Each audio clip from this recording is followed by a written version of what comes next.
2, versículo del 1 al 6. Y dice de esta manera: hijitos míos, estas cosas os escribo para que no pequéis. Y si alguno hubiere pecado, abogado tenemos para con el Padre a Jesucristo el justo. ¡Ay, haga así! ¡Qué alivio, ¿verdad? ¡Qué alivio! Y Él es la proposición por nuestros pecados, y no solamente por los nuestros, sino también por los de todo el mundo. Gloria a Dios, que el Señor no hace acepción de personas. Y en esto sabemos que nosotros le conocemos. Acá viene el secreto: si guardamos sus mandamientos. El que dice yo le conozco y no guarda sus mandamientos, el tal es que mentiroso, y la verdad no está en él. Pero el que guarda su palabra, en este verdaderamente el amor de Dios se ha perfeccionado. Por esto sabemos que estamos en él. El que dice que permanece en él debe andar como él anduvo. Gloria a Dios por esta porción de su palabra. El ser humano, si nos ponemos a pensar, está colmado de prohibiciones. Desde el momento que nosotros nacemos. Por ejemplo, a un bebé se le dice: no llores, no llores. A un niño que comienza en la etapa con el caminador, ¿entienden lo que es? ¿Sí? Muy bien. Se le dice: no toques. ¿Por qué? Porque ahora tiene su independencia. Y ustedes vieron cuando los niños empiezan a caminar, que son independientes, se van, pero donde ellos quieren. Entonces hay que empezarles a enseñar: no toques. ¿Por qué? Porque pueden tocar algo que les hace daño. A los 5 años, ahora ya la demanda es un poquitito mayor, y ya le decimos: no lo hagas, no lo hagas. Entonces estamos viendo que hay prohibiciones: no, ¿verdad? A los 10 años, ahora sí, le decimos: no te atrevas, no te permito. A los 15 años, no lo vuelvas a hacer. Ya después, a los 18 años, cuando es difícil atajarlos, porque ahora sí ya tienen su voluntad propia, ya tienen sus ideas, ellos saben dónde van, qué es lo que quieren, nos toca decir con responsabilidad: ve y hazlo, pero no peques. Porque ahora sí nos pueden entender, ya las cosas cambiaron. Ahora, si a nosotros nos hubiesen formado y educado con el enfoque correcto, apuntando a lo debido o hacia lo bueno, que sí se puede y se debe hacer, a cambio de no se puede, no se debe, y siempre no, y nos criamos nosotros con el NO, no esto, no aquello, no lo otro, y a veces ni siquiera le dábamos explicaciones. A mí muchas veces me decían que no en mi casa, cuando yo era pequeña, pero no me explicaban por qué no. Como que el no ya era yo tenía que entender qué era. Pero dime por qué no lo puedo hacer, ¿no es cierto? Yo no sé si a usted le pasó, pero a mí sí. Y a veces nosotros hacemos lo mismo con nuestros hijos. Le decimos no, pero no le damos explicaciones por qué no. Ahora, si ellos nos hubiesen enseñado a nosotros, nuestros padres, o nosotros también a nuestros hijos, en vez de decir no se puede, nosotros tendríamos una visión diferente de lo que es la vida y cómo nosotros tenemos que actuar. Muy seguramente no sería más fácil, no sería a nosotros más fácil no cometer errores, porque hay una explicación. No debes hacer esto o no puedes hacer esto. ¿Por qué? Porque trae consecuencias. Entonces uno va entendiendo.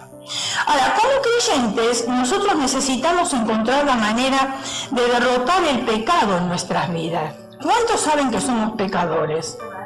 ¿Cuántos saben que todavía no lo hemos derrotado todo? No, hasta que estemos en la presencia del Señor, pero todos vamos luchando, vamos escaldando peldaños, vamos tratando de hacer lo mejor para el Señor. Hoy en día, ahora, en estos momentos, vamos a resolver 3 interrogantes que nos van a ampliar el conocimiento y nos darán la convicción para poder derrotar el pecado. Y veamos el primer interrogante, porque otra vez, estamos hablando de pecado, pero quizás aquellos que nos están sintonizando, es la primera vez que escuchan esta palabra, y entonces dicen, ¿de qué están hablando? No entiendo nada de lo que están diciendo. ¿Por qué yo soy pecador si yo no estoy haciendo nada? Entonces voy a explicar primero qué es pecar, para que podamos entender realmente el sentido que Dios nos quiere dar a nosotros. Entonces, pecar. De acuerdo a 1 de Juan, capítulo 2, versículo 1, dice, hijitos míos, estas cosas os escribo para que no pequéis. O sea, que nos está dando a nosotros instrucciones para que nosotros no cometamos el pecado. Pero ahora viene algo más importante, otra vez, que es pecado. Pecar viene del griego hamartía, ahí se los puse para que, si lo quieren copiar, ok. Pecado viene del griego hamartía y que significa errar al blanco. Qué sencillo, ¿no? Errar al blanco. Por consiguiente, pecar significa desviarse de un objetivo y dejar de alcanzar una meta.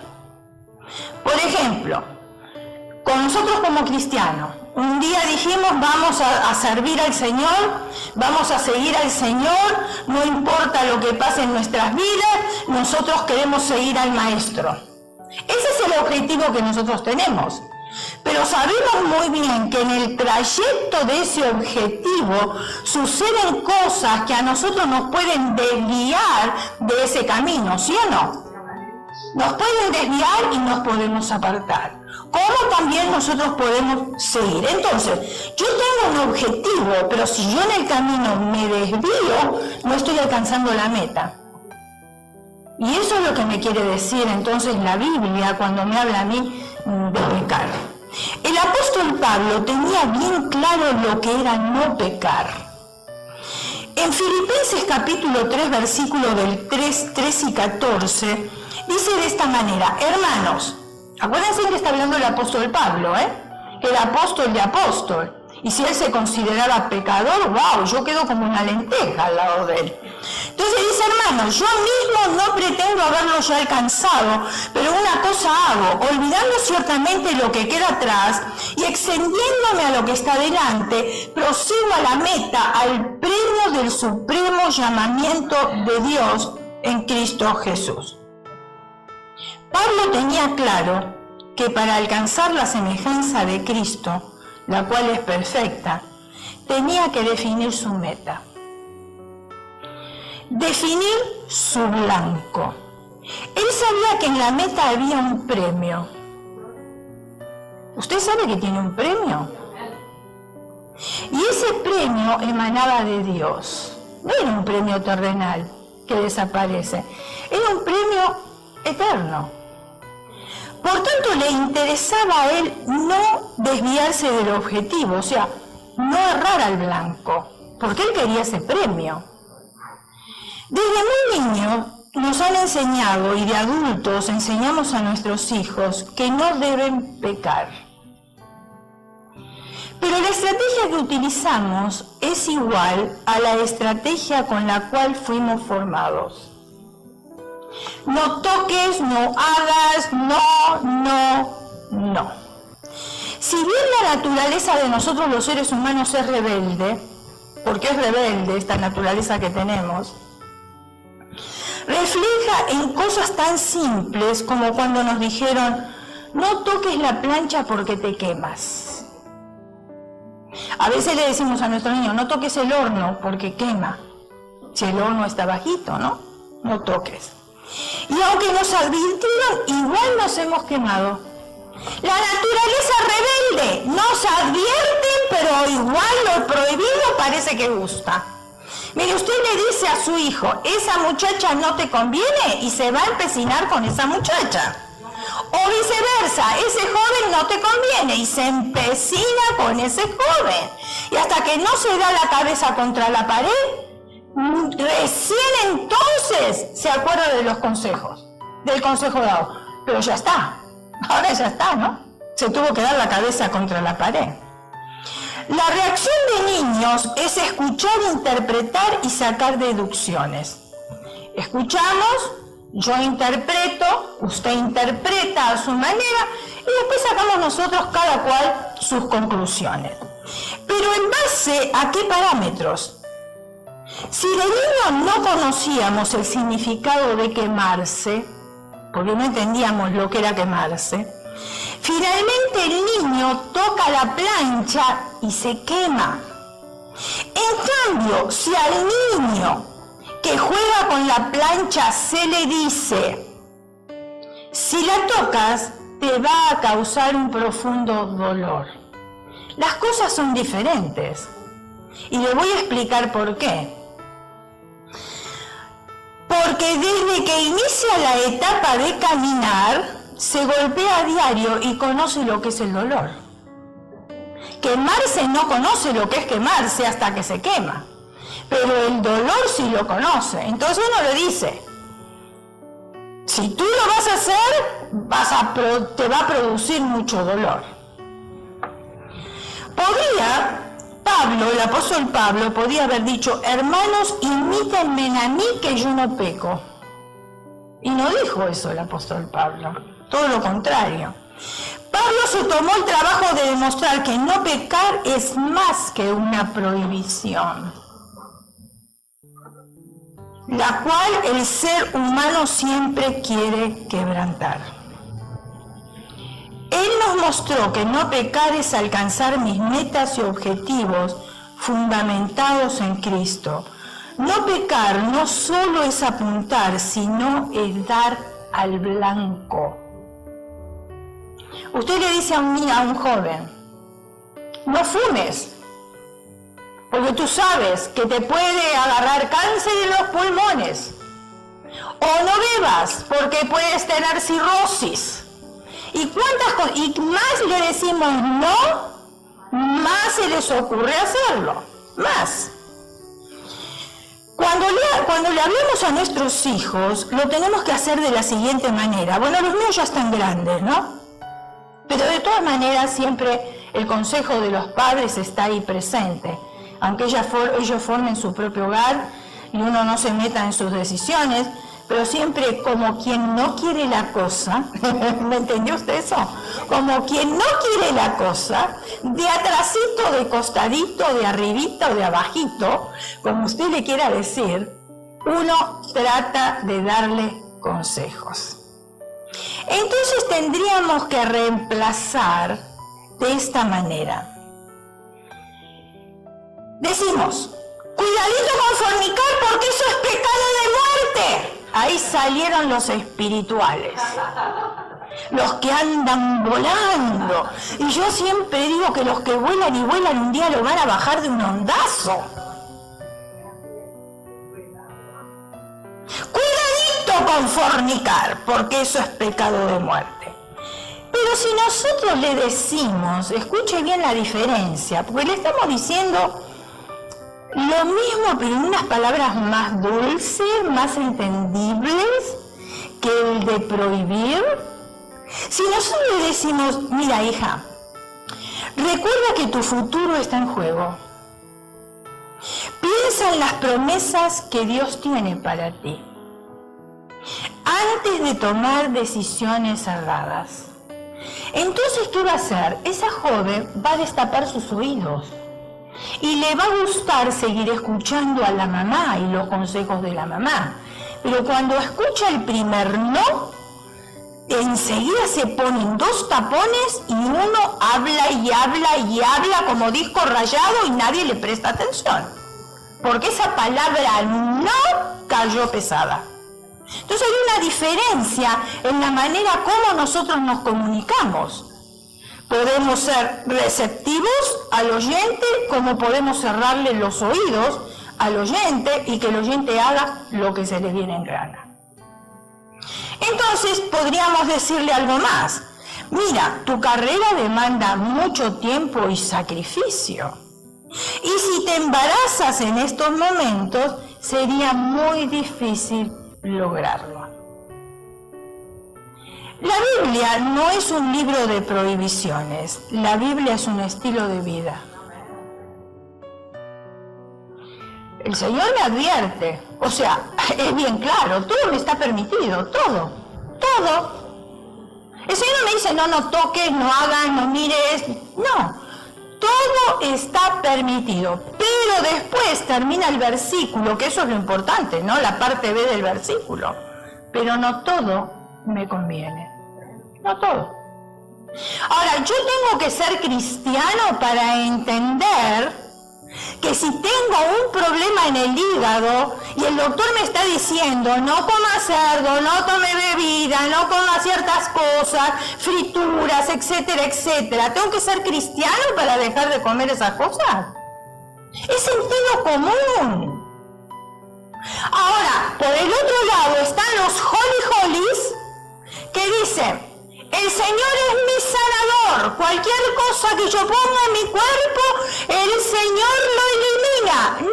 No, eso no es verdad. Yo no sé quién le enseñó eso. Pero ese no es el evangelio que yo conozco.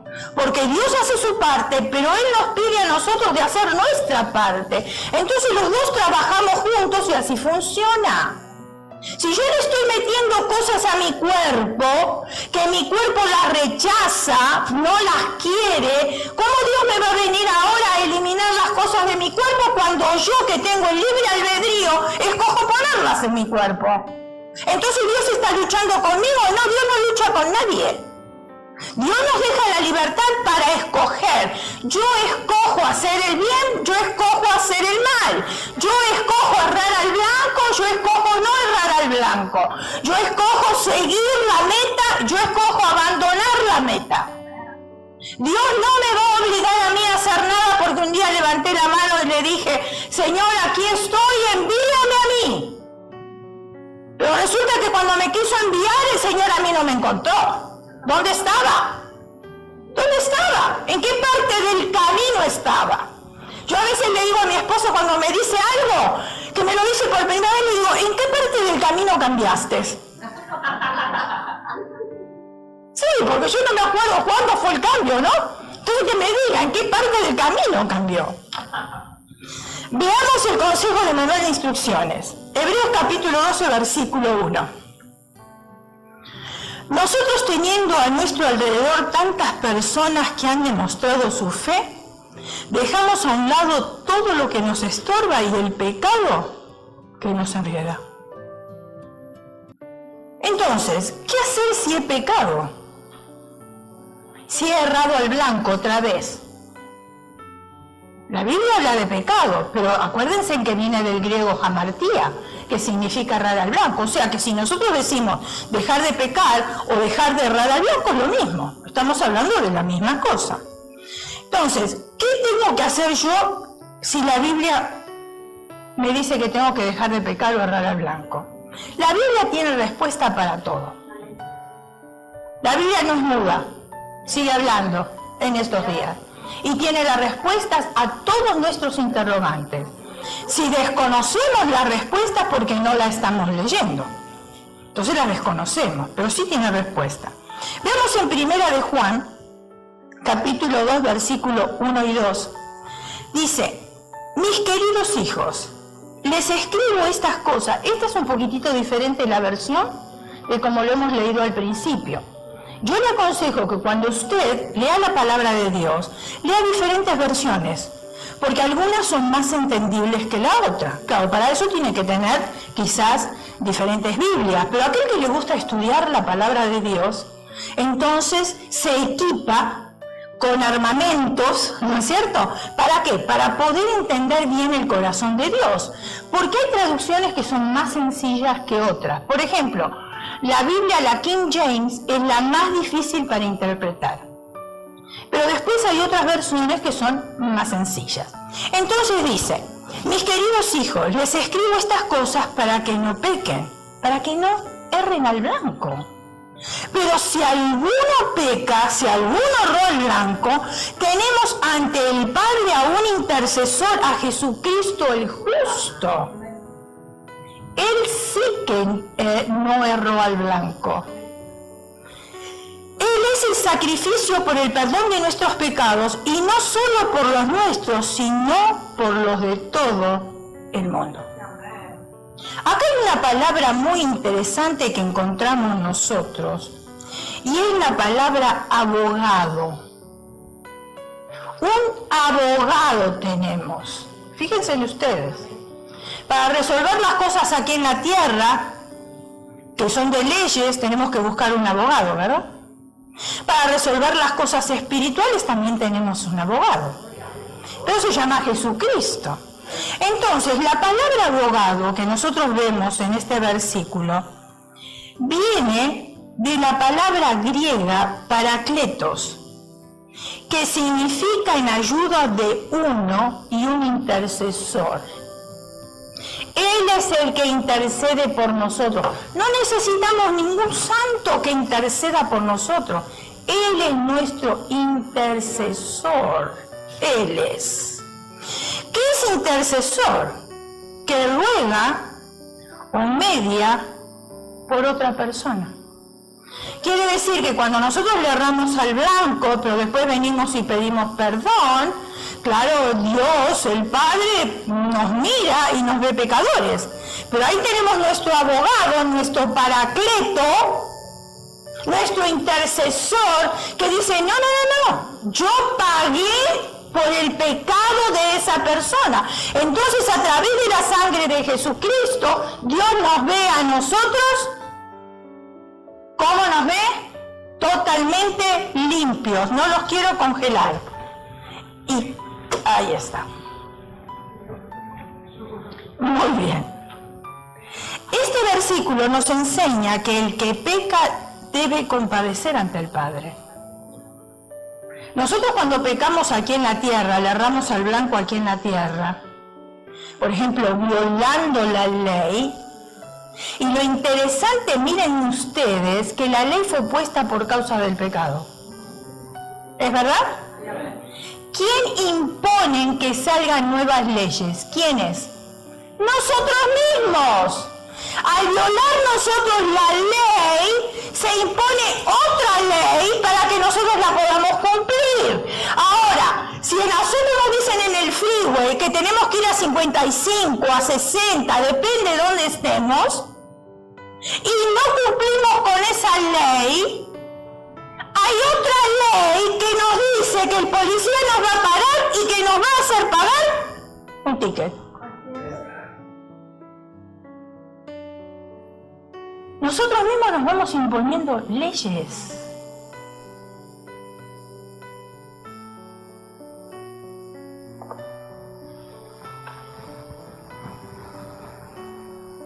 Ahora, toda persona que comete una falta tiene derecho a presentar su defensa, ¿verdad? ¿Se hace aquí en la tierra o no? Sí. Está el acusador y está este que está presentando su defensa. La persona no se siente sola, tiene uno que fue dado para estar a su lado. En el caso de nosotros los cristianos, ¿no? Y no le pagamos, porque acá a un abogado de la tierra hay que pagarle. Y si infringimos la ley también tenemos que pagar, ¿o no? Pase un semáforo en rojo y después me cuenta. ¿Cuánto tiene que pagar? Muchísimo. Vaya en una línea de carpool solo. Y después me cuenta lo que tiene que pagar. Vaya por la Express Line, la que hicieron ahora, que uno se confunde. Yo me confundí yendo a Los Ángeles. Y yo todavía dije, qué buena que está esta línea. No hay nadie aquí en esta línea. Claro, ¿cómo iba a ir si ahí hay que pagar? Y yo no pagué. Yo no sabía que esa línea había que pagarla. Pero después me llegó un recibo. Nadie se escapa. O sea, todo está controlado. Hay cámaras por todos lados. Ya no se escapa. Y ¿sabe qué? Cuando le llega el recibo, le llega con la foto suya. Así que usted no va a decir, no, yo no fui. Porque a veces uno dice, ay, no, pero la licencia no, ese automóvil no era mío. Hay tantos de ese color, hay tantos de ese modelo. ¿Y la foto qué le va a decir usted? ¿Era otra persona? ¿Era un muñeco que llevaba? Y le puso mi foto. No podemos decir eso. Entonces, ahí está. ¿Se dan cuenta? Por la trampa que se hace, tuvieron que hacer cámaras que ahora sacan la foto también. Completo. O sea, nosotros mismos nos vamos imponiendo leyes. Pero claro, hablando espiritualmente, tenemos un abogado que no le pagamos nada, pero que nos defiende mejor que el de la tierra. Al morir Cristo, Él hace el sacrificio por nosotros. Y Jesucristo se coloca ante el Padre. Y cuando venimos ante el Padre a compadecer, arrepentidos, el Padre nos ve limpios y puros a través de la sangre de Jesucristo. ¿Cuánto cuesta una pinta de sangre aquí en la tierra? Hermana Aguilar, usted sabe, ¿no? ¿Cuánto cuesta una pinta de sangre? Carísimo, carísimo. Y Jesucristo derramó toda su sangre para limpiarnos a nosotros. Ahora, Efesios capítulo 2, versículos 5 y 8, de 5 al 6, dice de esta manera: aún estando nosotros muertos en nuestros pecados, o muertos en errar al blanco, nos dio vida juntamente con Cristo, porque por gracia somos salvos. Ahí está, la palabra importante ahí es gracia. No es porque yo lo merezco, no es por eso, sino que es un regalo dado de Dios a mi persona y a su persona también.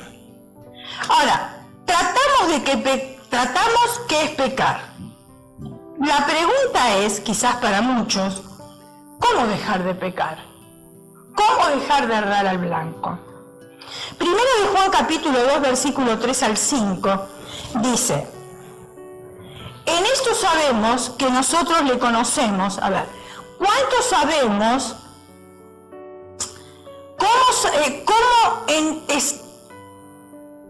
Esta letra está clara. ¿Cómo sabemos si hemos llegado a conocer a Dios? Si obedecemos sus mandamientos.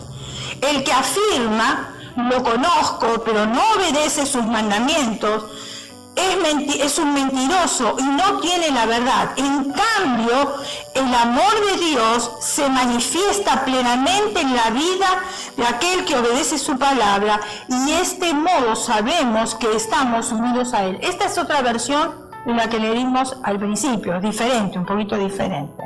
Muy bien, acá hay otra palabra también que resalta y que llama la atención. Vimos lo que era abogado, vimos que era paracleto, que era un intercesor, etcétera, etcétera. Pero acá viene una palabra, si usted prestó atención, la palabra conocer. Si conocemos.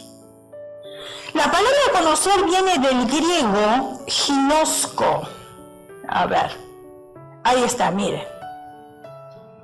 Expresa una relación entre una persona y el objeto conocido, donde lo que es conocido es de muy alto valor para el que lo conoce. Fíjense en ustedes. O sea que yo conozco al Señor y para mí es de muy alto valor porque lo conozco. Tengo que odiar el pecado. ¿Pero por qué tengo que odiar el pecado? A ver, ¿por qué yo tengo que odiar el pecado? Porque Dios odia el pecado. ¿Por qué? Porque el pecado nos separa de Él. Ahí está Él, acá está el pecado, acá estamos nosotros, nos separa. Entonces Él, como nos ama tanto, odia el pecado porque quiere tener comunión con nosotros. Entonces, si Él odia el pecado porque quiere tener comunión con nosotros y nosotros le conocemos el valor que Él tiene, ¿usted no cree que sería significante dejar de errar al blanco para poder tener comunión con Él? Esta relación de conocimiento no es intelectual, porque hay una gran diferencia en conocer intelectualmente a conocer personalmente. Porque yo recuerdo, antes de conocer al Señor como a Jesús como mi Salvador personal, yo tenía un concepto de Dios intelectualmente. Me había hecho un concepto, pero no tenía una relación con Él. Yo no hablaba con Él, no conocía su corazón, no le pedía cosas. Ahora se me hace tan fácil y tan sencillo, por ejemplo, algo muy común, y creo que a usted le habrá pasado también, de involucrar al Señor en las cosas mínimas de nuestra vida. Si usted está, por ejemplo, yo cuando voy al hospital, que tengo que hacerme un análisis de sangre o lo que sea, al doctor, ¿ok? Tengo que hacer, y ustedes vieron que ahí es tan difícil estacionar y usted da vuelta y vuelta y vuelta y no encuentra estacionamiento. Pero entonces yo empiezo, Señor, por favor, encuéntrame un estacionamiento, porque yo no lo veo, pero tú tienes un estacionamiento preparado para mí. Y ahí encuentro el estacionamiento, una cosa tan sencilla. Quiere decir que Dios está interesado aún en las cosas pequeñas y sencillas de nuestra vida. Ahí está Él, porque Él nos ama. Él nos ama. Se obtiene por obediencia y la operación, estamos hablando del conocimiento que no es intelectual, el conocimiento espiritual se obtiene por obediencia y operación del Espíritu Santo en nuestra vida luego de recibir a Cristo. Porque ahora, como yo le conozco, yo ya sé quién es, qué es lo que Él desea, entonces yo puedo acercarme a Él y yo le conozco de una manera totalmente diferente. Antes de aceptarle a Jesucristo como mi Salvador personal, yo sí sabía que había un Dios, creador de los cielos y de la tierra. Pero para mí ese Dios estaba ahí arriba, muy distante, y yo estaba aquí abajo. Ahora ese Dios, Jesucristo, no está ahí arriba. O sea, está sentado a la diestra del Padre, pero está aquí. Está aquí adentro, está cerca, se comunica conmigo. Hay un semáforo que nosotros tenemos que lo llamamos conciencia. Ahora decimos discernimiento de espíritu. ¿Por qué? Porque cuando hacemos algo indebido, el semáforo enseguida comienza a encender la luz amarilla, como diciendo, te está cerrando al blanco, no llegué a cerrarlo por completo, estoy encendiéndote la luz. Entonces uno recapacita y dice, sí señor, aquí la regué en esto. Y otra vez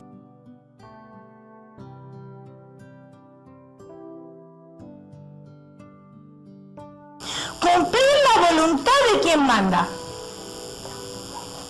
Obedecer es cumplir la voluntad de quien manda. Entonces ahora yo puedo obedecer a Cristo, que es el que manda, o puedo obedecer al enemigo de mi alma, porque él también manda. Yo escojo a quién obedecer.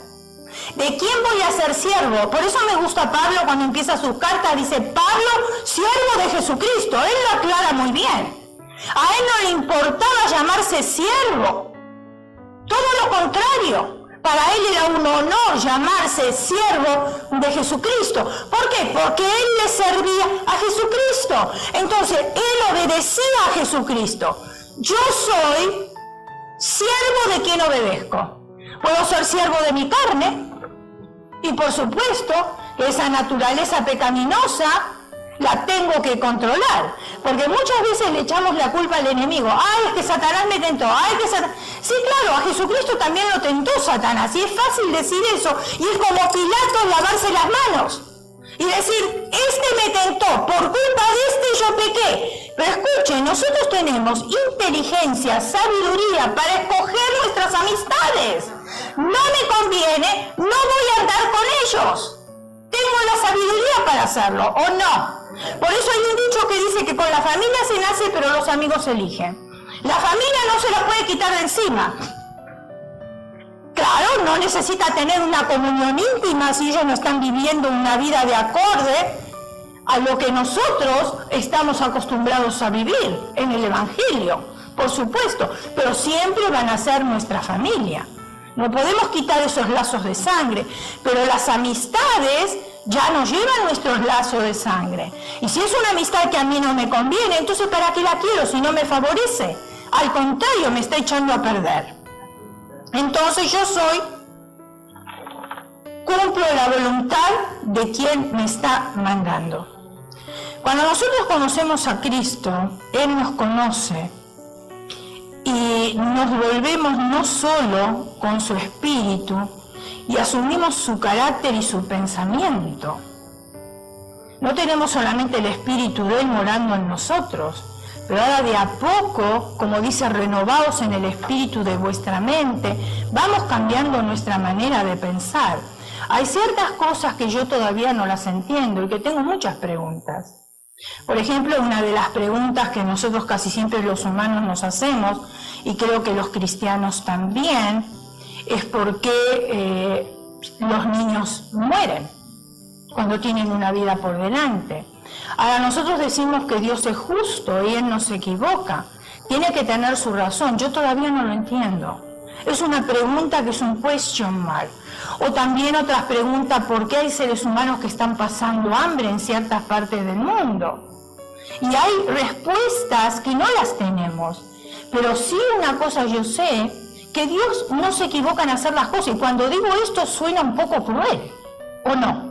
Suena cruel, porque dice, claro, porque tú tienes que comer, no te importa de los que no tienen que comer. Pero yo no tengo la respuesta por qué hay personas que están pasando hambre en ciertos lugares o por qué mueren los niños, y quizás hay ancianos que están deseando morir tirados en la cama de un hospital por meses, y ahí están vivos. Entonces uno con nuestra mente finita no puede llegar a entender, como que uno ve un desbalance en todas las cosas. Y por eso necesitamos conocer más al Señor, para centrarnos más en Él, para poder entender cosas que muchas veces no entendemos. Entonces, es ahí cuando nosotros comenzamos, cuando conocemos más al Señor, a cumplir su voluntad, teniendo en cuenta que nunca nos pide algo que no seamos capaces nosotros de hacer por Él. Quizás sea difícil de ponerlo en práctica porque estamos acostumbrados a otras cosas, pero no es imposible ponerlas en práctica, porque Dios no es tirano. Él nunca nos va a pedir algo que nosotros no podamos cumplir con nuestras fuerzas. Una vez que comienzo a cumplir la voluntad de Dios, su amor se muestra en mi vida, y yo entonces enfoco como mi objetivo alcanzar y dejar de errar el blanco. El enemigo también nos ve como su blanco. Tiene la mirada sobre nosotros, y especialmente nosotros que hemos decidido apartarnos para servir al Señor. Ahí es la mira donde el enemigo está, constante. Por eso atravesamos por problemas, dificultades, circunstancias difíciles en nuestras vidas. Sabemos que Dios nos está refinando y nos está moldeando, pero el enemigo ahí está, y lo que quiere el enemigo no está tan interesado, digamos, en llevarnos a nosotros al infierno, aunque eso es parte, pero él está interesado en que el plan de Dios no se cumpla en nuestras vidas, que el plan de Dios sea inefectivo. Y saben que cuando nosotros negamos al Señor en diferentes situaciones o ocasiones, estamos diciendo que el plan de Dios es inefectivo en nuestra vida.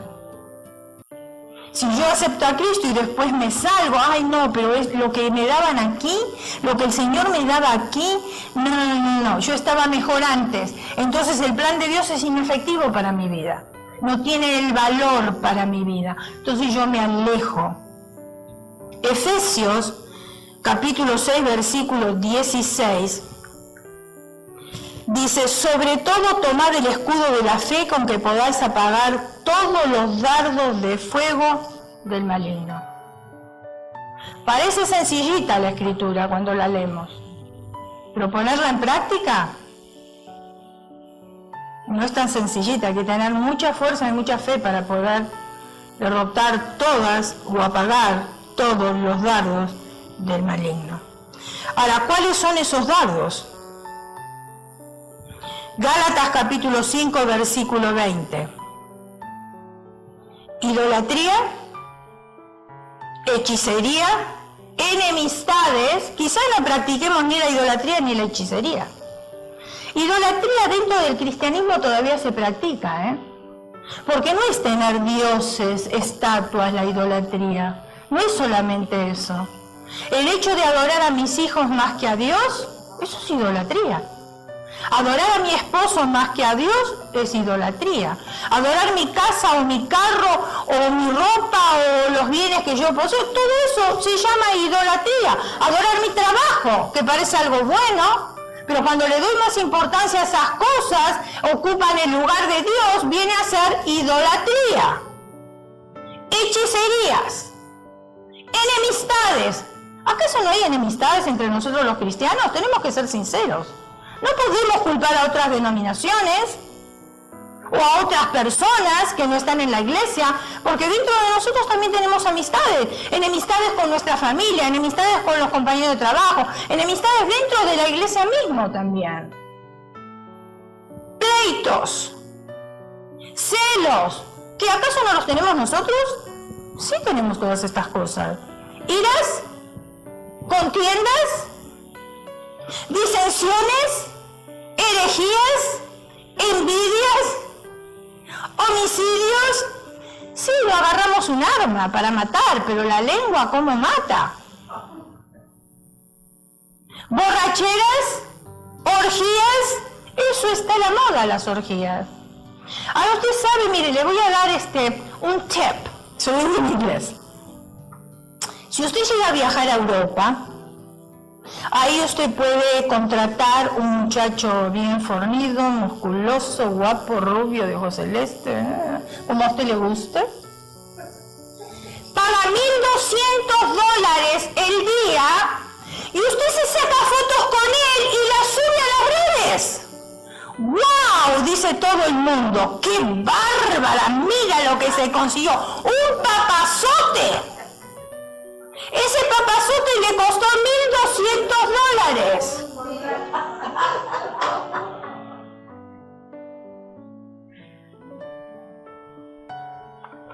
Y ¿para qué hablar, no? ¿Para qué seguir hablando? Los tríos. Está tan a la moda ahora. El sexo tantra. No ese es el tema, pero si lo quiere usted lo puede buscar. Tantas cosas que están saliendo. Ya el ser humano está tan insatisfecho que no sabe qué hacer con su vida. Porque tiene un vacío que no lo llena nada. Nada. Después de una borrachera, queda la cruda. Dígame, ¿cómo se siente? Más miserable que antes, que vivió un momento de éxtasis, se olvidó de todos los problemas durante la borrachera, que cuánto le duró, una noche, yo no sé, 3 horas, 8, cuánto le habrá durado. Pero después vuelve a la realidad, y cuando vuelve a la realidad no solucionó nada, gastó su dinero, está miserable, peor que antes, pero cree que es feliz de esa manera. Fíjense ustedes las decisiones erradas que nosotros tomamos buscando la felicidad. Muy bien, creo que me faltaban algunas palabras más. Orgías, y cosas semejantes a estas, que podemos agregarle también a toda esta lista que ya es bastante grandecita. Cuando estos dardos nos tocan, se convierte para nosotros en esos blancos errados, que nos apartan de la presencia de Dios.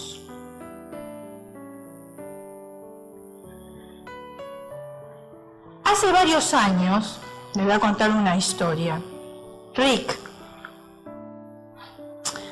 fue a un garage con la intención de comprar una silla de barbero. Pero en vez de comprar la silla, terminó comprando unas cajas con placas fotográficas muy antiguas.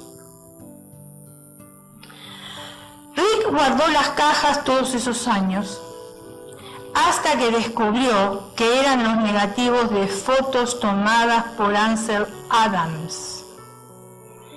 Algunas de las pocas que se salvaron del incendio que quemó el estudio de este famoso fotógrafo. En definitiva, las placas fotográficas por las que Rick pagó $45, ahora valen alrededor de $200 millones. Ya veo que el sábado que viene se van a ir a comprar una silla de barbero.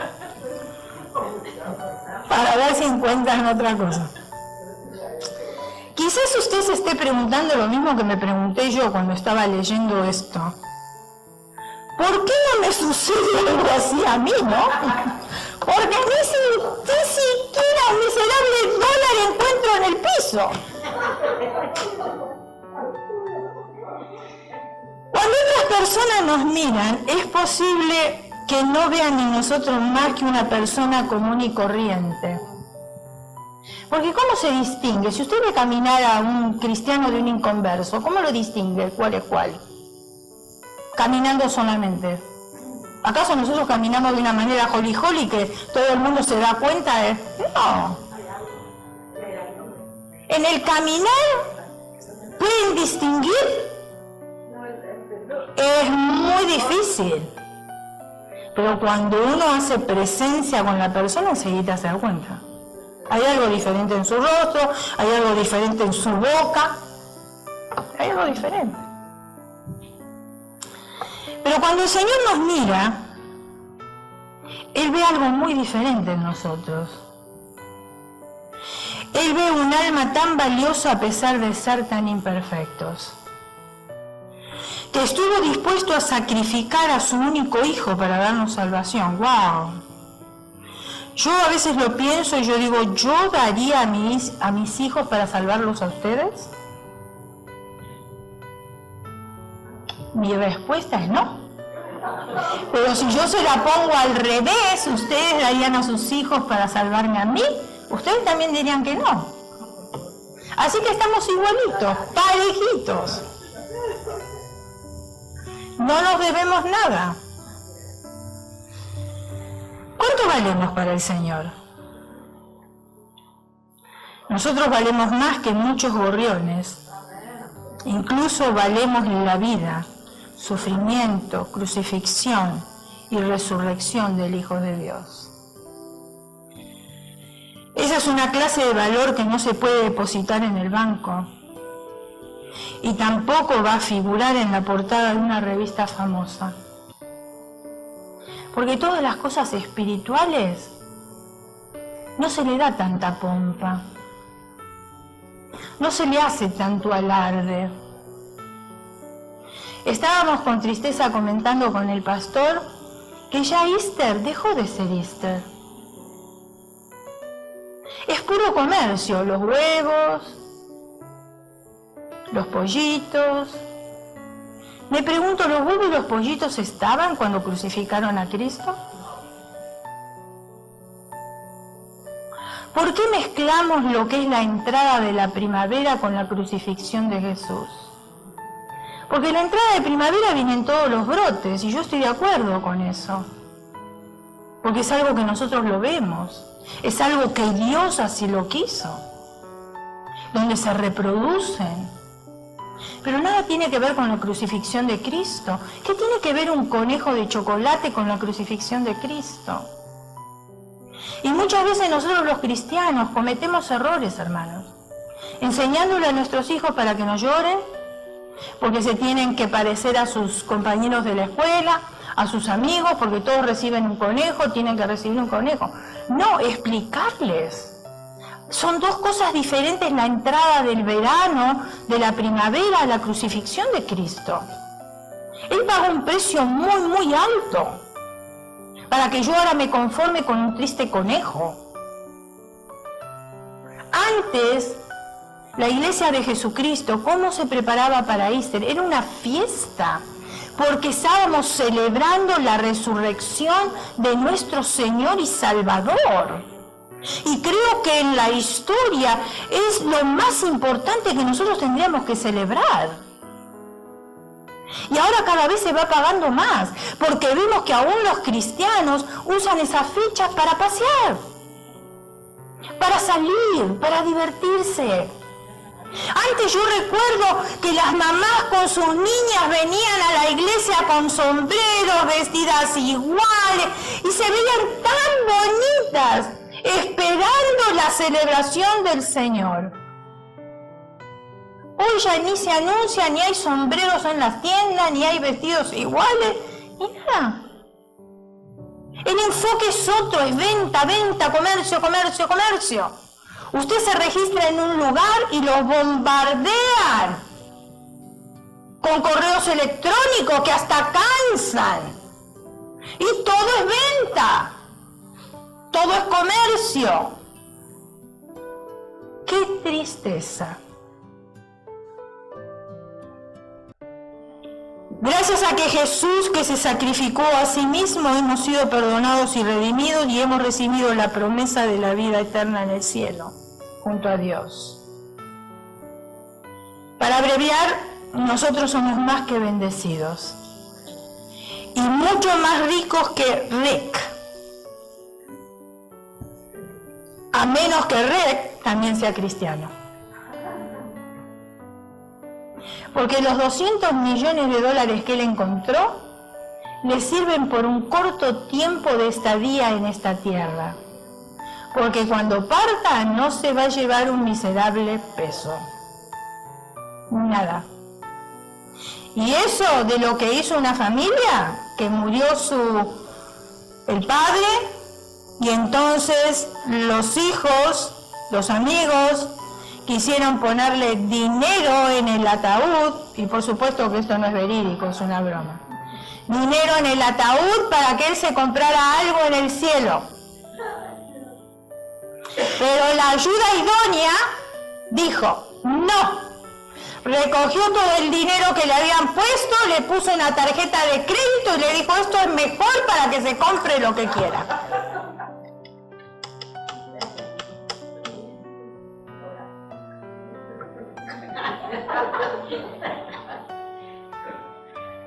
¿Ya preparó su tarjeta de crédito para colocársela a su esposo?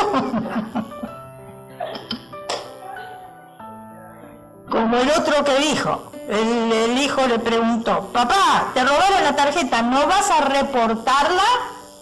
No, le dijo, ¿para qué? Si el ladrón gasta menos que tu madre. Buen concepto, ¿no? Pero al mismo tiempo, qué triste. Triste que se hagan ese tipo de bromas. Pero a todos los servicios recordatorios que yo fui, no le han puesto ni siquiera un pedacito de ladrillo de la casa.